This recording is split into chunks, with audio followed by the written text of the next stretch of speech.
Ассалаумағалейкум ардақты әлеумет. Сіздермен бірге ғажайып туынды бағдарламасы. Кез келген өнер туындысы зерлі әліппен жазылған бір дәуірдің шежіресі десек, тарих қойнауына неғұрлым енген сайын соншама айқындала бермек. Адамзат баласының байлыққа құмарлығы мен сол құмарлықтан туындаған дәрменсіз халін қалпысын бұзбай тамаша жеткізе білген жазушы Джек Лондонның шығармалары бүгіннен ертең асқақ. Ендеше осы бір атаңызға айналған ғажайып туындының әуелгі сырына зер салайық. Джек Лондон 1876-1916 жылдар аралығында өмір сүрген. Америкалық жазушы, өгей әкесінің қолында тәрбиеленген. Жас кезінде зауыт, фабрика, электр станцияларында түрлі жұмыстар істеген. 1893 жылы анасының өтінуімен жазылған тырнақалды туындысы Жапон жағалауындағы тайфун атты очеркі Сан-Франциско дауысы газетінде басылды.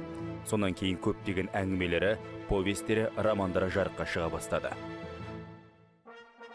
Лондон деген тектік анықтаманы оған Джон Лондон есімді өгей әкесі береді. Табиғатынан қайырымды, ізгі ниетті бұл адам Джектің шешесіне жақсы жар, ал оны өзіне қамқор әке болғанмен отбасылық жағдайлары тым төмен еді. Өгей әкесі пойыздың астына түсіп, мүгедек болып қалғаннан кейін барлық ауыртпалық енді бала Джектің иығына түседі. Күйбең тірлік қамы жеккен ауыр жұмыстан қолы сәл босай қалса, бірден кітапқа ден қоятын. Сөйтіп 2-3 жылдың аралығында жергілікті кітапханада ол оқымаған кітап қалмайды. Даңқты өмір кешудің кілті білім алу екенін жете түсінген Джек Лондон мектептің жоғарғы сыныптары үшін белгіленген 2 жылдық бағдарламаны 3 айда бітірді. Сосын Калифорния университетіне емтихан тапсырады, бірақ бір семестрде ғана студент атанды. Алайда оң мен солын әлі толық айырып болмаған Албырт жасқа кітапқа көп үңілудің кері әсері де көп болды. Өзі оқыған шығармаларындағы кейіпкер халін өз басынан өткізіп көруді арман етеді. Бәрін де басынан өткізіп көреді. Бұған жазушының мына бір сөзі дәлел болады. Ол кезде менің тәуекелшілдігім өте көп болды. Мен оны іштей сезінетінмін. Бірақ алған бетімнен қайтқам жоқ. Өйткені бұрын тек кітаптан ғана оқыған қызық оқиғалар мен нағыз батылдық, қаһармандық дегендерді мен сол уақытта тікелей өз басымнан кештім. Студиямыздың қонағы белгілі жазушы, аудармашы Дидахмет Әшімханұлы. Аға, студиямызға қош келдіңіз. Рахмет. Жалпы сіздің Джек Лондонның шығармаларын аударғаныңызды білеміз. Жалпы Джек Лондонның шығармашылығы төңірегінде айтып өтсеңіз. Әлем әдебиетіменен негізі 13-14 жасымызда айналыса бастадық, таныса бастадық аударманың арқасында. Кеңестік кезеңде осы аудармаға өте көп көңіл бөлінген. Соның арқасы ғой. Әлі күнге шекті оқып келе жатамыз әлем әдебиетінің классиктердің барлығын. Соның ішінде Джек Лондонның шоқтығы ерекше биік болып көрініп отырады. Шынайылығы менен, соншама шеберлігі менен, және өмірбаянының ешкімге ұқсамайтын ғажаптылығы менен. Сол өмірбаян дегеннің өзі шығармаға өзін жазып отырған аунап түсіп отырады ғой. Бұның Джек Лондон шығармаларының ең керемет болатыны өзінің өмірбаяны соншама ерекше. Тұтастай алғанда Джек Лондон шығармаларының ең басты ерекшелігі кеңістік жағынан. Шартты түрде үш кеңістікке бөлуге болады. Біріншісі теңіз тақырыбы жазылған шығармалары, екінші терістік өмірден жазылған шығармалары, үшінші оңтүстік, Гавай аралдары, Сүлеймен аралдарынан да барған сапарынан жазған шығармалар. Осындай кеңістік жағынан үшке бөлсек, енді шығарманың ішкі табиғатына байланысты мынандай тағы ерекшеліктері бар. Мұнда бірінші ерекшелік жазушының өмірбаяндағы ерекшелік. Ешкімге ұқсамайтын өмірбаян. Жаңағы айтып отырған үш кеңістіктің басында да өзі болып отырған. Өзі көзбен көріп отырған. Көрген дүниесі қағазға сол қалпында және жазушылық қиялменен, шеберлікпен жеткізіп отырған. Осынша талант тұғырына көтерілген жазушы шығармасы әлемнің түпкір-түпкіріне жол тартты. Алғаш рет Мұхтар Әуезовтен басталып, әліге дейін көптеген қазақ қаламгері Джек Лондон шығармаларын дейін қоя аударды. Аудару барысында жазушы ретінде түйген түйіндемелеріңіз бар ма? Болмаса аудармашы ретінде кездескен қиыншылықтар? Ең бірінші мысалы түйген түйіндер дейтін болатын болсақ, мен байқағаным, мықты шығарма жазушысын ең алдымен сен көрген дүниеңді жазуың керек. Сен сол оқиғаны көбінде шаман келгенше бастан кешіп жазу керек. Құр қиялға берілгеннен кереметтей шығарма шыға бермейді. Мынау кейбір жазушылар болады, қиялмен жазатын. Бірақ қиялға да сеніп отырасың, ол шығарманың жаңағы сюжетінің күрделілігіне байланысты. Жюль Верннің мысалы фантастикалық шығармаларында фантастика екенін ұмытып, кейде сол өмірдің ішіне кіріп кетесің ғой. Сол сияқты дүниеде Джек Лондонда да сезіліп отырады, бірақ мұнда таза реалистік тұрғыда жазған. Және реализмнің классикалық реализм үлгісінде жазған. Ал шығарманың шынайы болатын себебі жазушының жаңа жоғарыда айтып кеткендей, бәрі өз көзімен көргенін. Демек, жазушы ең алдымен сезіну үшін, тамаша табиғи шығарма тудыру үшін ең алдымен өмірді көре білген жөн. Тағдырлы жазуштан тағдырлы шығарма туады, кереметтей. Мен осыны түйдім. Ал қиындықтар болатын болса, мен мынау теңіз қорқауын аударып отырған кезде бір қиындыққа тап болдым алғашында. Ол теңіз терминдер. Мұнда шхуна дейді, палуба дейді, содан кейін мына қашықтық өлшемдер барлығы терминдер. Оны қазақша мағынасымен кейбір аударуға болады, былай аударып. Бірақ ол оқырманды сендірмейді. Ол түпнұсқадан ауытқу болады. Оны таза қазақыландыран деп басына жаңағы сияқты мыжырайған тымақ кигізудің қажеті жоқ. Сол жағынан қиналдым да, мен терминдерді қалдырып отырдым. Сондықтан да алғашқы көрген қиындығым осы болды. Ал бірақ негізі аударып отырған, мен көп біраз жазушыларды аудардым. Ең қиналмай аударғанын жазушының бірі осы Джек Лондон болды. Қазақ оқырманына алғашқылар болып, осы Джек Лондонның шығармаларын кімдер аударды? Джек Лондонның есімі қазақ оқырмандарына сонау 1930 жылдардан бері таныс. 31 жылы Мәжит деген адам бір-екі шығармасын аударған. Шыда деген және есімде жоқ тағы бір-екі әңгімесін аударған. Жалпы негізі профессионалдық деңгейде керемет аударған алғашқы шығарма ол Белый клык шығармасы. Оны аударған өзіміздің ұлы жазушымыз Мұхтар Әуезов. Ол Белый клыкты ол кісі Қасқыр деген бір атаумен аударып берді. Ал кейін оны тағы бір аудармашылар Ағазу деп аударды. Әрине, бір-ақ адам аударды, оған қайтып тиіспеймін деген заң жоқ.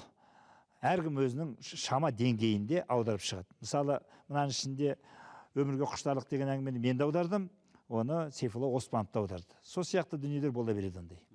Онан кейін мынау атақты Мартин Изен деген романын Боранбай Омаров аударды. Әбілмәжін Жұмабаев 70-ші жылдары бірнеше әңгімесін аударды, Сейфулла Оспанов жайға айтқан. Онан кейін соңғы аудармашысының бірі мен шығарым деп ойлаймын.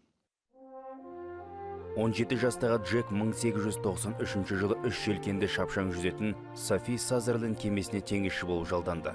Бұл кеме тегіс мысықтарын аулаумен айналысатын. Буырқанған долы теңіздің талай-талай талқысынан өткен топтың ортасына тап болады. Ол сөйтіп алғаш рет мұхит әлемінің тылсым сырын білуге бет бұрады. Онан кейін 1896 жылы Аляскадан алтын кеніш ашылатыны туралы хабар таратысымен-ақ оңай олжа іздеп қарлы өлкеге аттанғандардың ішінде Джек Лондон да бар еді. Осы екі оқиға оның теңіз және терістік туралы әңгімелерін жазуға себепкер болған деседі. Әңгімеге тұздық болып отырған осы өмірге құштарлық, теңіз қорқауы. Осы екі туындыда Джектің өз образы қаншалықты сомдалды? Бірінші теңіз қорқауынан бастайық.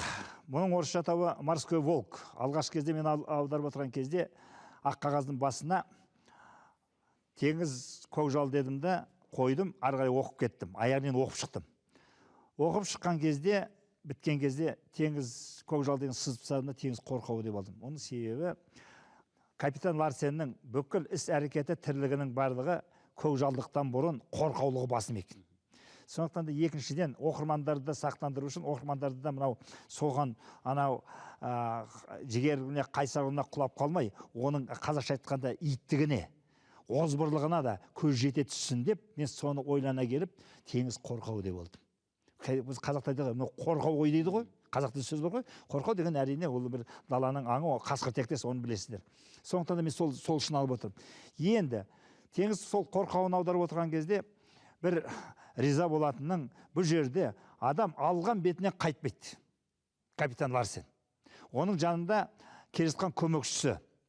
Көмекшісінің бұл жерде Джек Лондонды көз алдына елестетіп отырасыз. Бұл әңгіменің, бұл романның жазылуында басқа түрткі болған 1893 жылдары бұл Джек Лондонның 17-18 жас кезде Жапон аралдарына сапар шегеді. Софи Сазерланд деген кемеге отырып алып. 7 ай бойы сапар шегіп қайтады.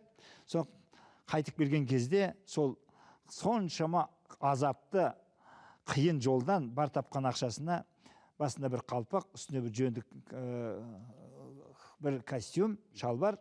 Соның кейін әке-шешесі қарызынан құтылады, бітті. Соның бар тапқан пайдасы. Бірақ кейін атақты жазушы болып белгілі болған кезде бұл тақырып қайта айналып келеді де, жаңағы кімді теңіз қорқауын жазып шығады. Оның кейінгі айтып отырғаның жаңағы өмірге құштарлық айтасың ғой. Өмірге құштарлық өзі шамамен 30-35 беттік қана әңгіме. Бірақ бізде 20 беттен шығармасы сайласа повесть деп қойып жүретіндер болады, бір қызығы. Сол ұзақ әңгімені әңгіме қалпында қалдырған әңгіме, бірақ мазмұнынан, сапасынан, көтерген жүгінен, тағылымдық тәрбиелік жағынан романға татитын дүние сол. Бұл шығарманың кереметтігі сонда, Ленин осы шығарманы өте жақсы көріп оқыған.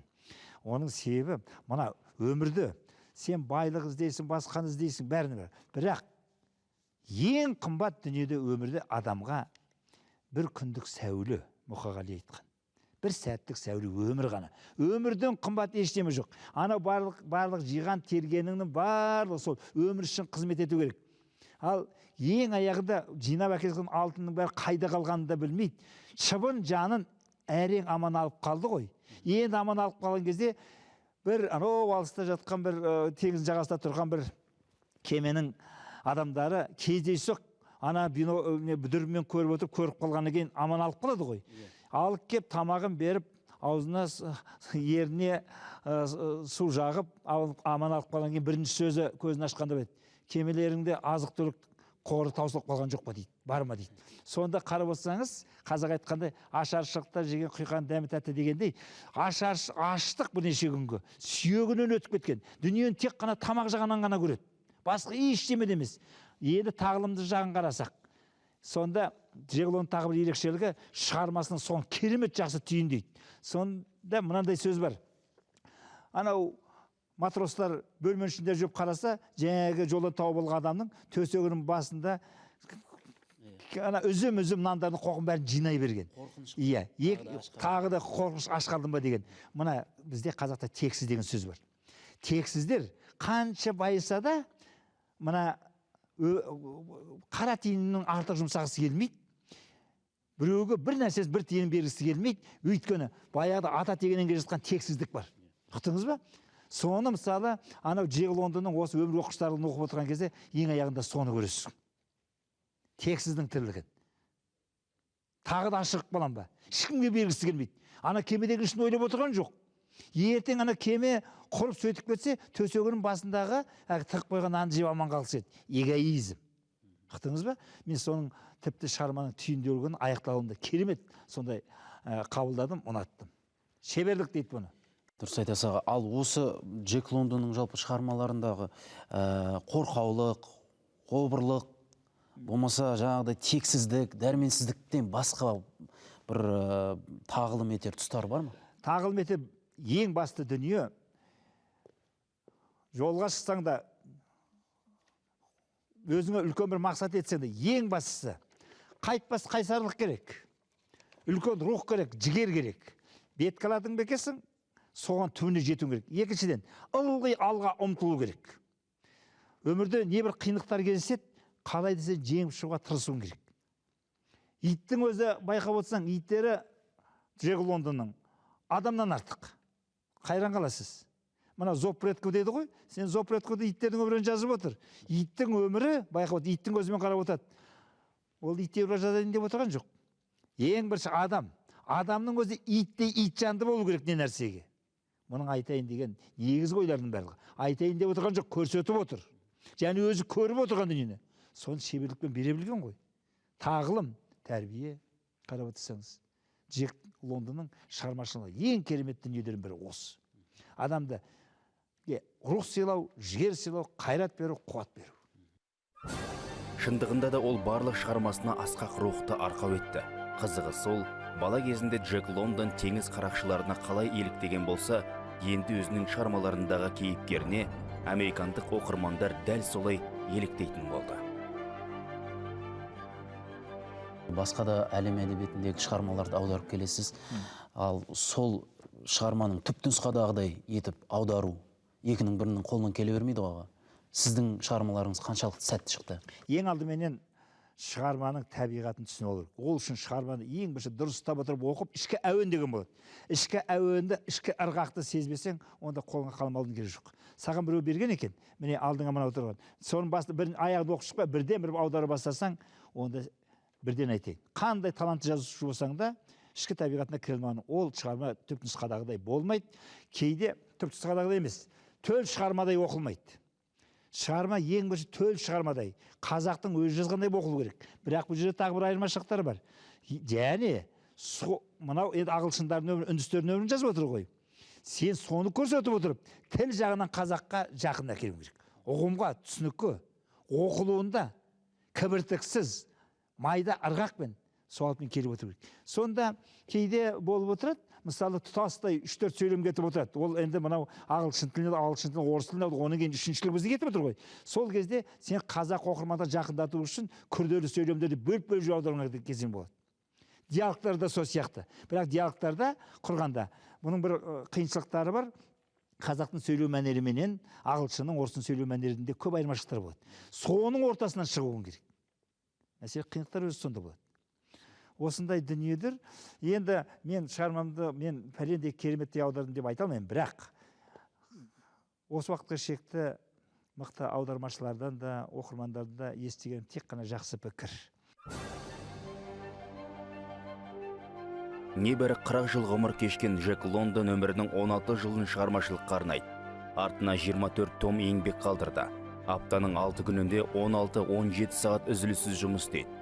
Қаламгер бір күнде 1000 сөз жазуды мақсат етті. Ең алғаш алған жүлдесі Жапон жағалауындағы тайфун очеркі үшін Сан-Франциско Гол газеті тағайындаған $25 еді. Әйтсе де оның алғашқы шығармаларының бәрі толықтай сәтті шыққан жоқ. Дайын қалыптан шыққандай әңгімелері қызыл сөздіктен құралақан емес еді. Мұның бәрін ол кейін Мартин Иден романында шынайы суретте жазды. Соңғы сұрағымыз осы Джек Лондонның жалпы өмір тәжірибесінде өзінің мүмкіндіктерін толық пайдалана алды ма? Джек Лондон небәрі 40 жыл өмір сүрген адам. Соның 17 жылын таза шығармашылыққа арнаған. 17 жылда 24 том шығарма жазған. Бір жылда 2 томнан.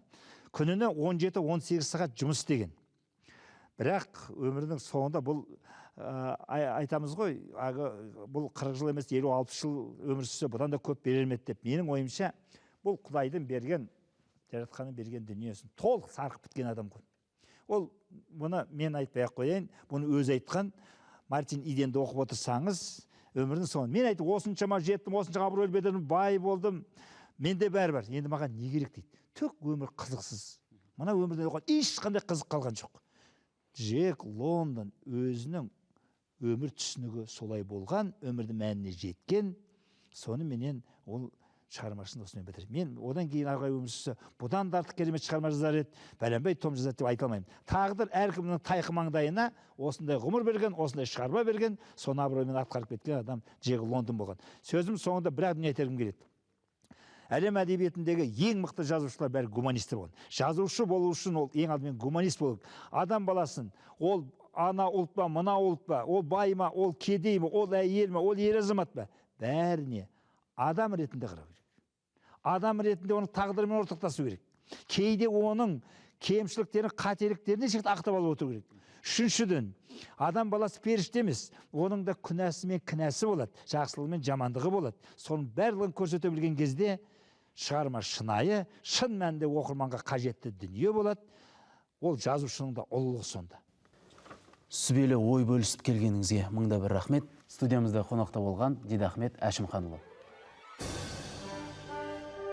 Ғасырдан ғасырға бүлінбей қазғалпында жетер мұрада әдеби кесек шығармалары екен шындық. Джек Лондонның шығармалары да әні сондай. Шынайлығымен дара, өзгеше салтанатымен ғажайып. Дәл осы себепті де біз оның теңіз қорғауы мен өмірге құштарлық шығармаларын ғажайып туынды деп түйдік.